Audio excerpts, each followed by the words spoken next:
Como quiera que las misericordias del Señor son nuevas cada día, por lo tanto gocémonos leyendo juntos su palabra en San Lucas 23, del versículo 26 al 34.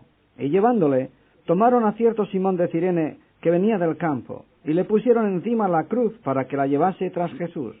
Y le seguía gran multitud del pueblo, y de mujeres que lloraban y hacían lamentación por él. Pero Jesús, vuelto hacia ellas, les dijo: Hijas de Jerusalén, no lloréis por mí, sino llorad por vosotras mismas y por vuestros hijos. Porque aquí vendrán días en que dirán: Bienaventuradas las estériles, y los vientres que no concibieron, y los pechos que no criaron. Entonces comenzarán a decir a los montes: Caed sobre nosotros, y a los collados: Cubridnos. Porque si en el árbol verde hacen estas cosas, en el seco, ¿qué no se hará? Llevaban también con él a otros dos que eran malhechores para ser muertos. Y cuando llegaron al lugar llamado de la Calavera, le crucificaron allí, y a los malhechores, uno a la derecha y otro a la izquierda.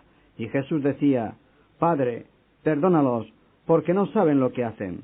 Y repartieron entre sí sus vestidos, echando suertes. Padre, perdónalos, porque no saben lo que hacen. Toda la Escritura es inspirada por Dios y útil para enseñar, para corregir, para instruir en justicia, nos dice San Pablo en su primera epístola a Timoteo 3:16. Así que toda la palabra de Dios es vital y de mucha importancia, pero cuando leemos el precio tan alto que Dios tuvo que pagar para nuestra salvación, nos hace vibrar las fibras más sensibles del alma.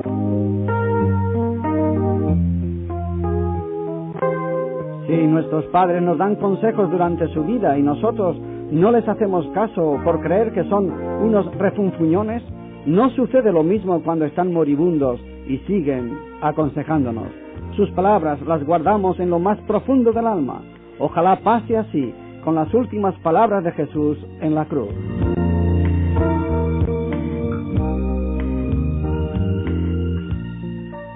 La crucifixión fue la tortura escogida en los tiempos de Jesús por los romanos para ejecutar a los maleantes y criminales, crueldad con la que fue castigado Cristo, derramando así hasta la última gota de su sangre. Y fue con ella, con su sangre y por ella, que ahora pueden ser limpios todos nuestros pecados si confiamos y creemos en Él.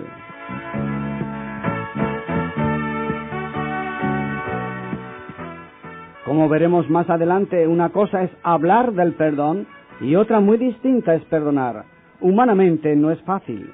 Para poder perdonar necesitamos la gracia del Señor y de esta manera lo que es imposible para los hombres se hace posible con Dios.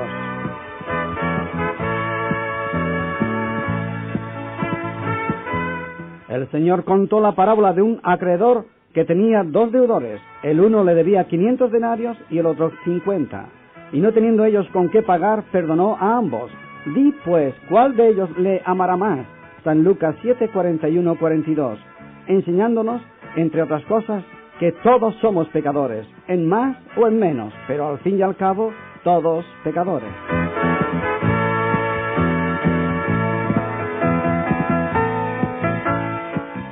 El confesor siempre debiera ser el ofendido. Si no es así, no puede ser confesor. Otros pueden ayudarnos, asesorarnos, aconsejarnos, pero nunca perdonarnos.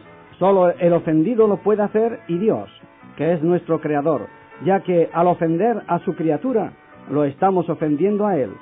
Con Él no valen las sutilezas ni fingimientos.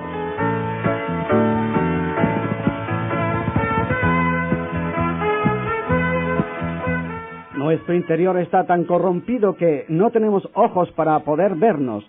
Nos pasa como el jorobado que no puede ver su joroba. Nos es más fácil ver los defectos del vecino que nuestros propios crímenes. El que podamos ver la paja, ello no demuestra que estamos limpios, ni mucho menos.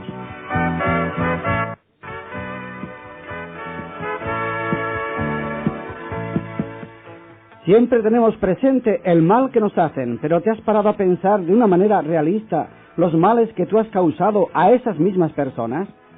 Y más aún, ¿has llegado a contar las veces que esas personas te ayudaron?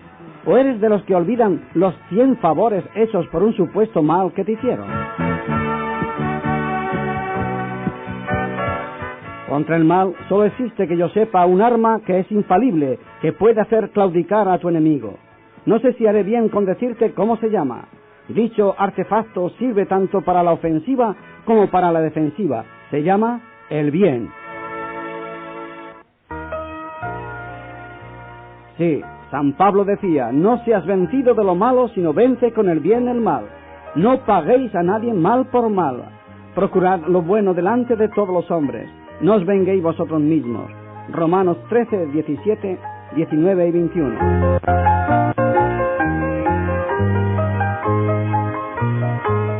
Son muchas las personas que en su ignorancia y soberbia dicen, yo ni vivo ni muerto lo perdono. Toda jactancia semejante es mala, y al que sabe hacer lo bueno y no lo hace, le es pecado. Santiago 4, 16, 17.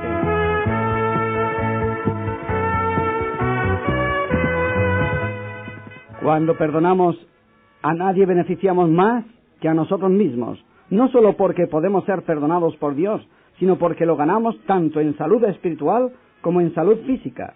¿Cuántos infartos se evitarían si la gente aprendiera a perdonar? La palabra de Dios nos dice que, apacentando Moisés las ovejas de Jetro, su suegro, sacerdote de Madián, llevó las ovejas a través del desierto y llegó hasta Horeb, monte de Dios, y se le apareció el ángel de Yahvé en una llama de fuego en medio de una zarza, y él miró y vio que la zarza ardía en fuego, y la zarza no se consumía. Entonces Moisés dijo, iré yo ahora y veré esta grande visión, ¿por qué causa la zarza no se quema? Viendo Yahvé que él iba a ver, lo llamó Dios de en medio de la zarza y le dijo, Moisés, Moisés. Y él respondió, heme aquí. Y dijo, no te acerques, quita tu calzado de tus pies, porque el lugar en que tú estás, tierra santa es. Éxodo 3, del 1 al 5. Y, Padre, perdónalos, porque no saben lo que hacen, es estar pisando terreno muy sagrado. A Moisés se le ordenó descalzar a sus pies porque estaba ante la presencia de Dios y por lo tanto estaba pisando tierra santa. ¿Con cuánta más razón deberíamos nosotros descubrirnos en actitud reverente ante las últimas palabras que Cristo pronunciara en esta tierra con su cuerpo de carne y en la cruz? Pues Él, nuestro sustituto, moría por nosotros tomando el lugar que tú y yo merecíamos, la muerte. Siempre la muerte es alarmante y sobrecogedora, y más aún si es la de un ser querido. Son momentos muy solemnes. ¿Cuánto más nos deben conmover a nosotros el poder contemplar a Jesús crucificado en el Calvario? No era casualidad que el Señor pronunciara en la cruz 7 palabras, porque en Él siempre encontramos la perfección y todo bajo control. Él no suele dejar cabos sueltos. Tenemos que mirar a las Sagradas Escrituras para que nos concienciemos de la importancia de dicho número. Ya en el primer libro de la Biblia y en su primer capítulo se nos dice que 7 fueron los días de la creación, incluyendo el día de descanso. Y 7 son los días de la semana. 7 fueron los años de abundancia y 7 de escasez en Egipto en los días de José, el hijo de Jacob. 6 años tenían que trabajar la tierra y 1, el séptimo, tendrían que dejarla descansar para que siguiera siendo fértil, que fue el mandato de Dios para su pueblo. Las grandes fiestas judías eran 7, las cuales se celebraban durante 7 días. El número de los brazos del candelero del templo eran 7. Para que cayeran los muros de Jericó, tuvieron que rodearla durante 7 días el pueblo con 7 sacerdotes, y el séptimo día lo hicieron 7 veces, y los muros se desplomaron. San Pedro preguntó al Señor en cierta ocasión, ¿cuántas veces perdonaré a mi hermano que peque contra mí? ¿Hasta 7? Jesús le dijo, no te digo hasta 7, sino aún hasta 70 veces 7. San Mateo 18, 21, 22.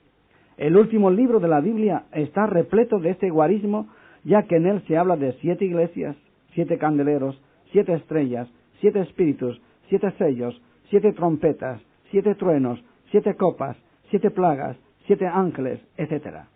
¿Y qué diremos de la música, la cual embellece tanto la vida y nos hace sentir emociones inexplicables? Pues toda ella se compone básicamente solo por 7 notas.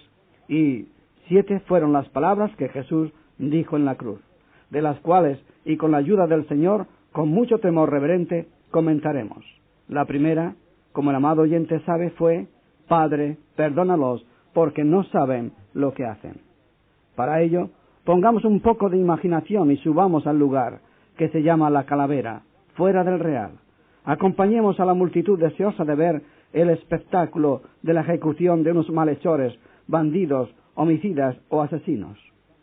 La muchedumbre espera la crucifixión de 3 malhechores, clavando en el centro al peor de los 3.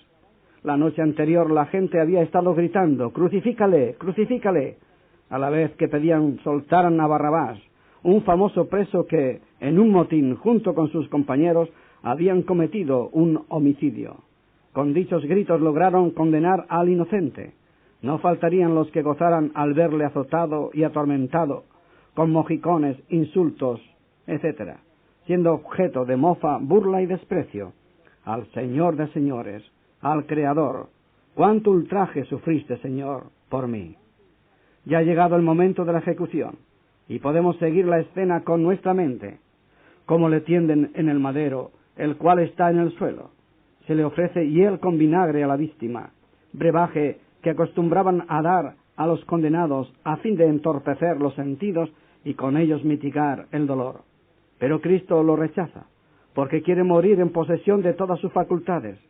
Una vez colocado sobre la cruz, clavan en ella sus manos creadoras y sus pies que tan prestos estuvieron siempre para hacer el bien, desgarrando los clavos su carne, después de lo cual levantan al crucificado, fijando la cruz en el hoyo previamente hecho para el caso, causando a la víctima indecible dolor con los bruscos movimientos.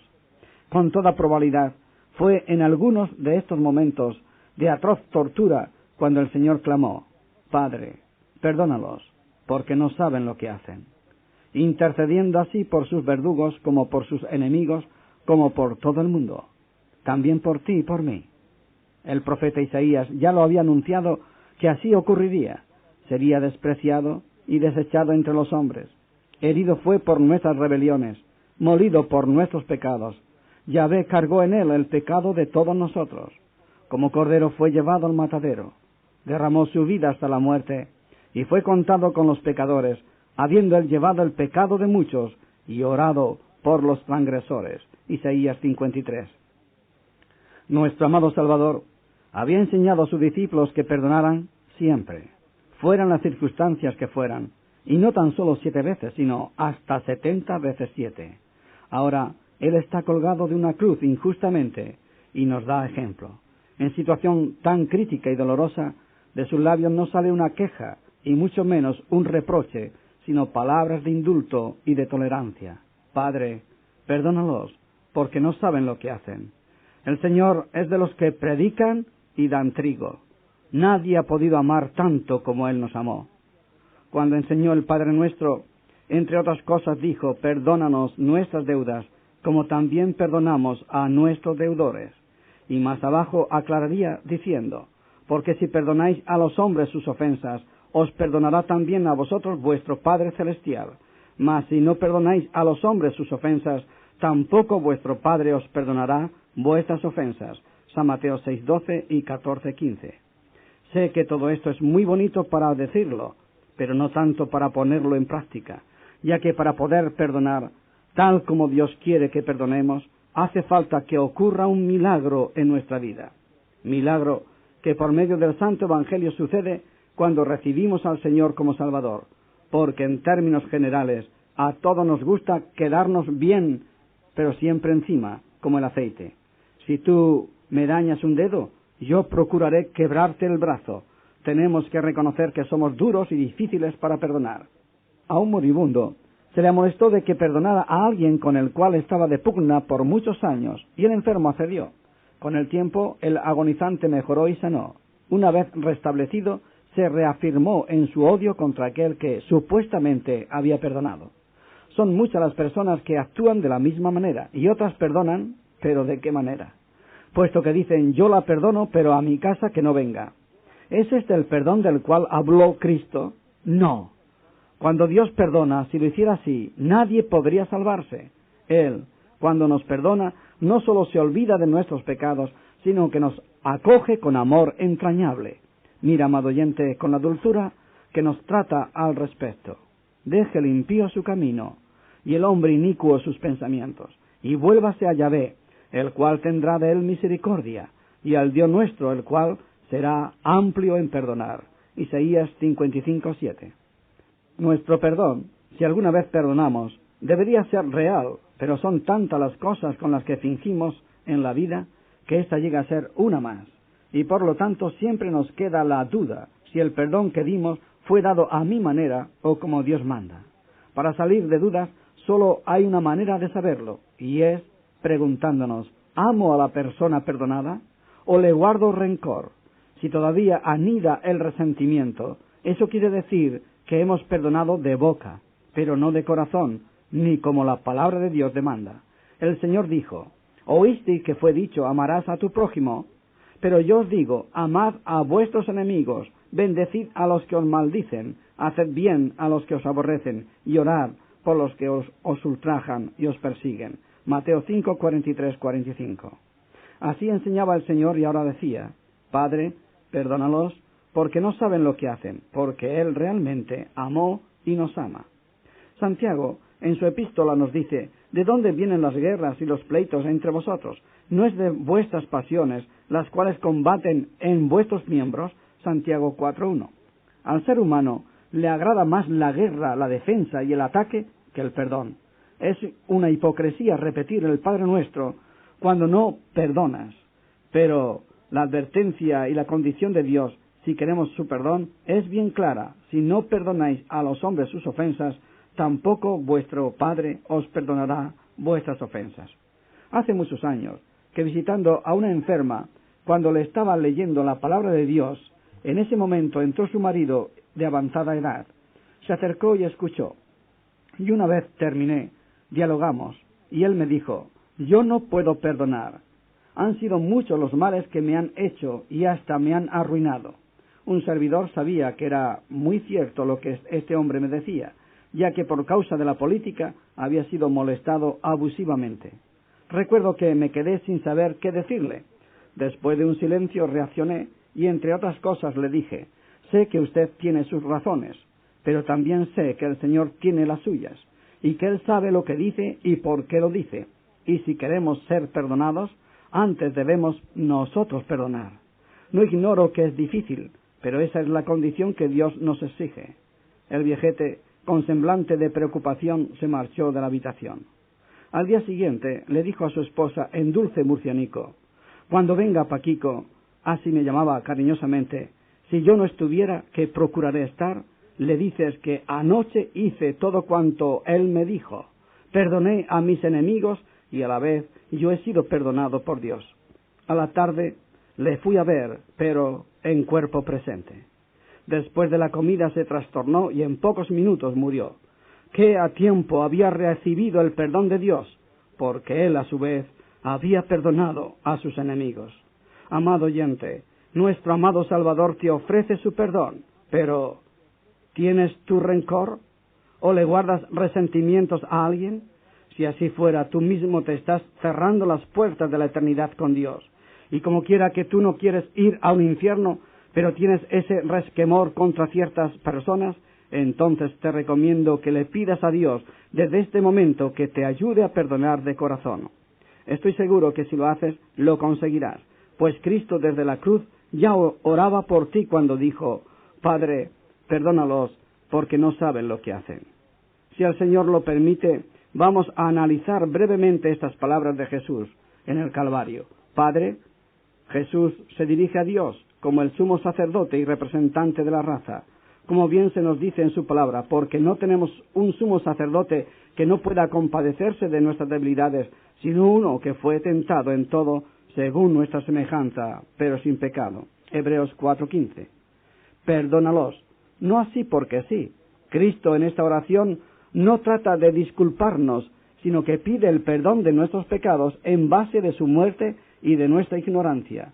Perdonar los pecados es, en el lenguaje de la Escritura, algo así como remitirlos o alejarlos del delincuente, como se aleja una carta enviada por correos al otro extremo del mundo. Ahora Cristo reclama al Padre el perdón de los pecadores, porque es ahora cuando estaba derramando su preciosa sangre, cumpliéndose aquella Escritura de que sin derramamiento de sangre no se hace remisión. Hebreos 9:22. Perdónalos. ¿A quién le estaba ofreciendo el perdón? ¿A los verdugos? Los soldados eran unos pobres y desgraciados instrumentos en las manos de sus superiores, los cuales obedecían órdenes. Cuando Cristo decía, Padre, perdónalos, se estaba refiriendo a ellos, a los judíos y a toda la humanidad, ya que Él tomaba nuestro lugar y moría por nuestros pecados, por cuanto todos pecamos y estamos destituidos, echados fuera de la gloria de Dios. Romanos 3:23. No saben lo que hacen, es decir, son ignorantes, pero no inocentes. Si Cristo hubiera considerado la ignorancia de sus enemigos como la nuestra, como inocencia, no habría orado por ellos, ni por nosotros. Jesús vio en ellos, como ve en nosotros, ese pecado que la Biblia llama pecado de ignorancia, pero pecado al fin y al cabo, que nos condena si no venimos a Él arrepentidos a pedirle el perdón de los mismos, porque si no nos arrepentimos, todos pereceremos igualmente. San Lucas 13:3. Los judíos que enviaron a Jesús a la cruz, seguro que lo hicieron en ignorancia, sin saber que a quien crucificaban era el Señor de señores. Lo mismo que en Belén a San José y a la Virgen María no le dieron posada ni una cama, porque no sabían quiénes eran. Porque si lo hubieran conocido, dice San Pablo, nunca habrían crucificado al Señor de gloria. 1 Corintios 2:8. De la misma manera, en el día de hoy existe la misma ignorancia, pues todos aquellos que hablan y dicen blasfemias contra Dios y lo provocan con sus insinuaciones de si Dios es amor, ¿por qué permite las guerras? ¿Por qué tolera los accidentes, el hambre, etcétera? No lo harían si supieran que es nuestra la culpa, pero esto desborda nuestro tema. Quizás en otra ocasión lo tratemos, pero sí quiero decir que es muy serio el censurar y acusar a Dios, nuestro Creador.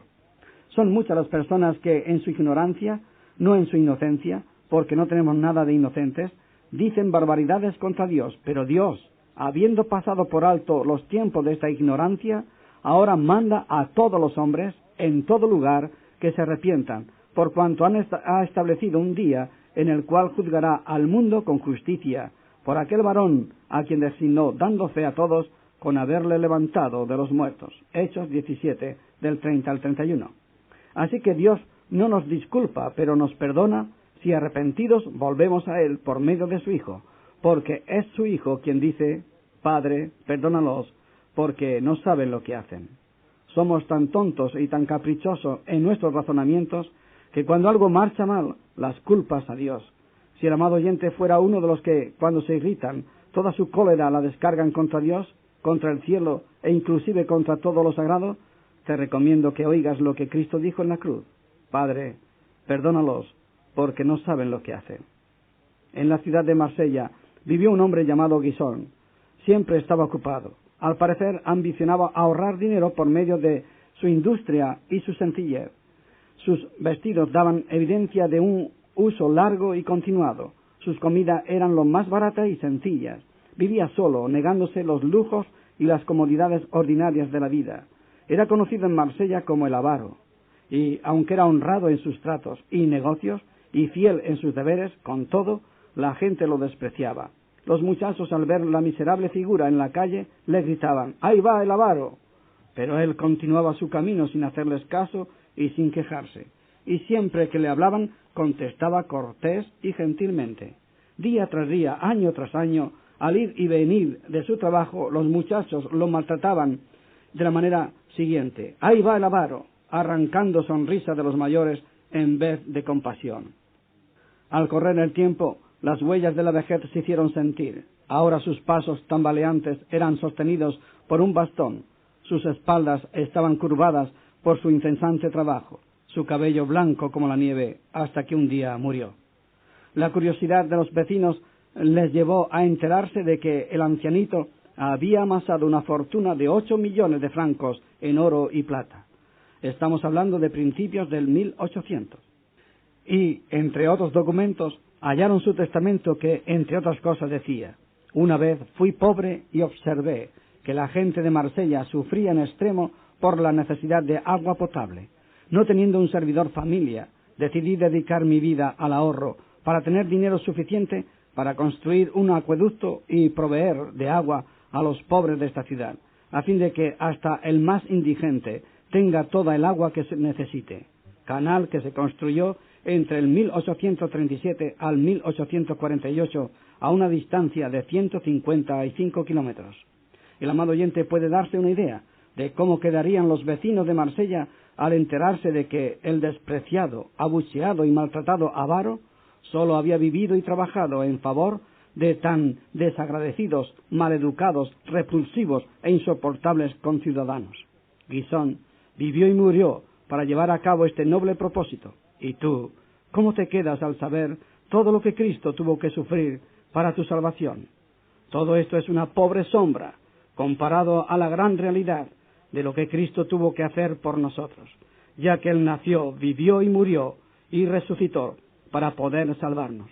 Pero todo este sacrificio a tu favor quedará nulo si tú ahora no te rindes a Él y le pides su perdón. ¿Por qué no lo haces ahora, antes que sea demasiado tarde? Amén.